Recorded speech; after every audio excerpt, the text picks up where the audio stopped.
Fala galera, beleza? Meu nome é Mário Mazzotti, sejam todos bem-vindos ao meu canal. Pessoal, eu tô aqui para falar com vocês hoje sobre um assunto que eu já li bastante na internet, já vi discussões, eu mesmo já falei bastante nos meus vídeos, só que a gente nunca tratou efetivamente de quais os ganhos, o que a gente consegue extrair de potencial de usar memórias em Quad Channel. Mas eu queria aproveitar para não falar especificamente de Quad Channel, mas para falar com vocês um pouquinho sobre como que funciona os canais de memória num PC, como que a memória se comunica com o processador. Eu vou dividir esse assunto, pessoal, em dois vídeos. Nesse primeiro vídeo, eu vou estar falando com vocês sobre a transferência de memória, a quantidade de dados que o seu processador consegue trocar com a sua memória RAM a cada segundo, a cada momento do tempo.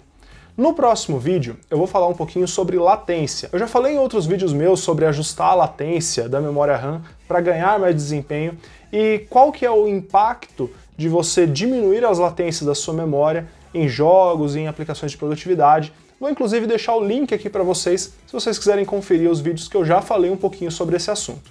Hoje o nosso assunto vai tratar mais sobre como que os canais de memória impactam o desempenho de um processador na plataforma x99, porém, que isso também pode valer para outras plataformas. Primeiro de tudo, pessoal, eu queria falar para vocês um pouco sobre como que funciona a transferência entre a memória RAM e o processador. Quando a gente vai comprar uma placa de vídeo, não é incomum nós encontrarmos nas especificações alguma coisa falando sobre largura de banda, ou tem o clock da memória de vídeo e quantos bits tem a memória de vídeo, ou seja, tem placas de vídeo com 128, 192, 256 bits e algumas até mais. Mas qual que é a influência real disso sobre a transferência de memória que a GPU faz com os chips de memória da placa de vídeo? Isso tem exatamente a ver com como funciona as memórias RAM e a comunicação delas com o seu processador. Na verdade, a GPU da placa de vídeo é muito parecida com a forma como funciona o processador do seu computador. E é justamente aí que a gente tem uma analogia bem legal. Cada um dos canais de memória do seu processador, ele é uma interface com uma largura de 64 bits. Exatamente como funciona nas placas de vídeo. Quando você olha numa placa de vídeo, cada um dos chips de memória, ele tem uma interface com a GPU de 32 bits. No caso de um processador, isso funciona por pente de memória e não por cada chipzinho BGA que você encontra lá na memória. Hoje em dia, os processadores eles têm o controlador de memória integrado neles. Se você vê alguém falando que viu um teste onde foi usado um processador Ryzen, não os Threadripper, os Ryzen convencionais, com 4 canais de memória, isso está completamente errado, pessoal. Os processadores Ryzen eles só têm controlador para 2 canais de memória. Quando você tem mais de um pente de memória por canal, você não tem mais canais de memória. É como se fosse uma ligação em paralelo, quando nós temos canais de memória, e em série, quando a gente tem mais de um pente de memória por canal. Nessa conexão em série, a sua CPU fica alternando entre qual dos pentes de memória ela acessa de cada vez, enquanto na conexão em paralelo, ela consegue acessar os 2, os 3, 4 pentes de memória, todos de uma vez. Nas plataformas de servidor, como os processadores Xeon, inclusive os modelos E7, que são processadores para servidores até de maior escala, a maioria deles tem 4 canais de memória, quando não mais. Já nas plataformas desktop, o mais comum é nós encontrarmos processadores com 2 canais de memória. As diferenças ficam especialmente para os processadores que eram costumeiramente chamados de HEDT, ou High-End Desktop. Esses processadores, em especial as linhas x79, x99, x299 da Intel e os Threadripper da AMD, todas as gerações, têm controlador de memória para 4 canais de memória. Vou fazer uma menção honrosa aqui aos processadores da série x58, que tinham 3 canais de memória. Um pouquinho diferente do que a gente está acostumado, mas perfeitamente válido. E então, pessoal, para que servem esses canais de memória adicionais? Como eu disse há pouco, isso tem tudo a ver com largura de banda. Na placa de vídeo, quando você tem 256 bits rodando a 4000 MHz, você pode pegar esse valor de clock e multiplicar pela banda, e quando você divide por 8, você descobre qual a transferência efetiva da memória da sua placa de vídeo em megabytes por segundo. Se você dividir por 1024, você tem em gigabytes por segundo. A lógica aqui é a mesma. Vou colocar aqui no vídeo para vocês uma tabela comparando alguns clocks e quantidade de canais e qual que seria a transferência máxima teórica que essas memórias teriam com o seu processador. Falando um pouco sobre isso, eu vou entrar nos nossos queridos da plataforma x99, que vai ser a plataforma que eu vou usar para fazer os testes práticos de quanto que a largura de banda, quanto que os canais de memória mudam o desempenho final em situações de jogos e de produtividade.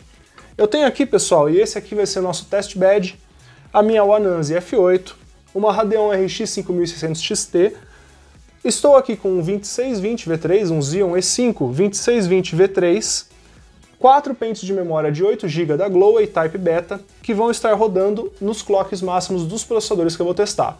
Além do 2620 V3, pretendo testar também no 2678 V3. E é justamente falando sobre a plataforma X99 que eu queria comentar um outro tópico que é muito discutido também na internet sobre esses processadores. Eu já vi muitas discussões com o pessoal falando assim, poxa, eu não consigo fazer um overclock na memória?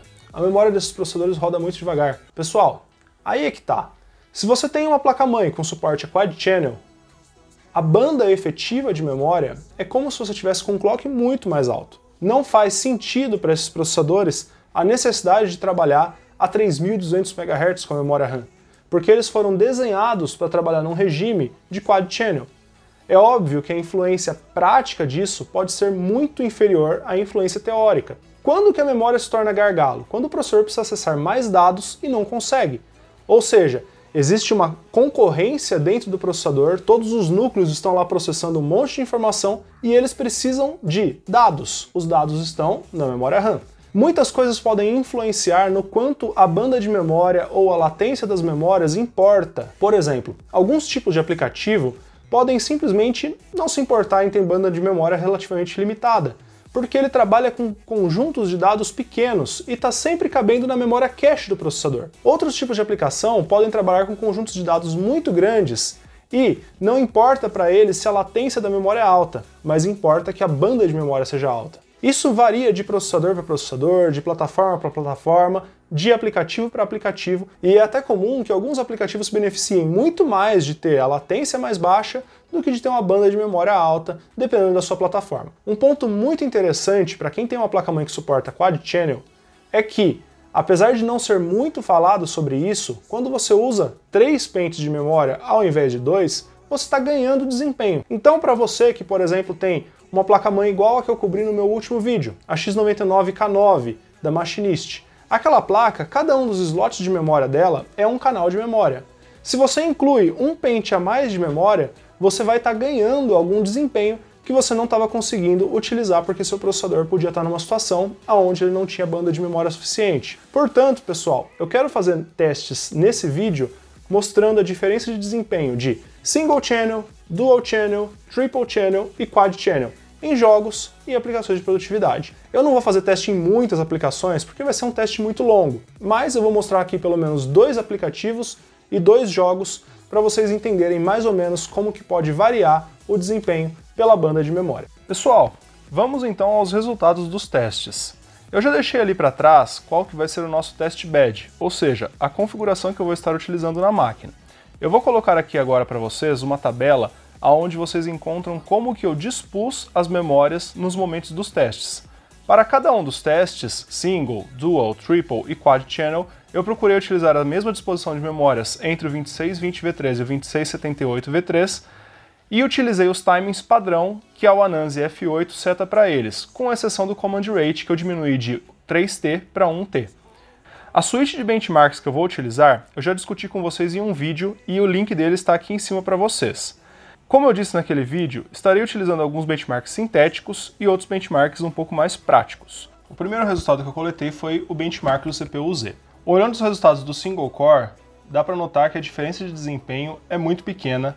Ambos os processadores, com todas as configurações de memória, apresentaram resultados apenas divergentes na margem de erro. Nenhum dos resultados é mais do que 1% diferente do que o outro. Partindo para os resultados multicore, temos exatamente a mesma situação. A carga do benchmark do CPU-Z se mostrou uma carga que taxa muito pouco a banda de memória da CPU, provavelmente residindo totalmente no cache. Portanto, os resultados são praticamente idênticos, inclusive com alguns resultados aberrantes, como o 2678 V3 tendo o maior resultado dele com uma configuração de Triple Channel, o que não faz muito sentido. Nosso próximo teste sintético é o Time Spy do 3D Mark. Eu resolvi incluir ele, pois ele pode ser representativo da carga de algumas engines de jogos. Para minha surpresa, ele foi o que demonstrou a maior diferença de desempenho de todos os testes que eu realizei com resultados em que a escalabilidade chegou até a 24%, passando de single channel até quad channel. Nos testes com 2638V3, praticamente cada adição de canal extra de memória trouxe um ganho significativo de desempenho. No 2620V3, os ganhos são um pouco menores, o que mostra que a diferença de quantidade de núcleos influencia diretamente na dependência da quantidade de banda de memória. Passando para os testes de renderização, eu decidi colocar aqui para vocês o gráfico do Cinebench R20.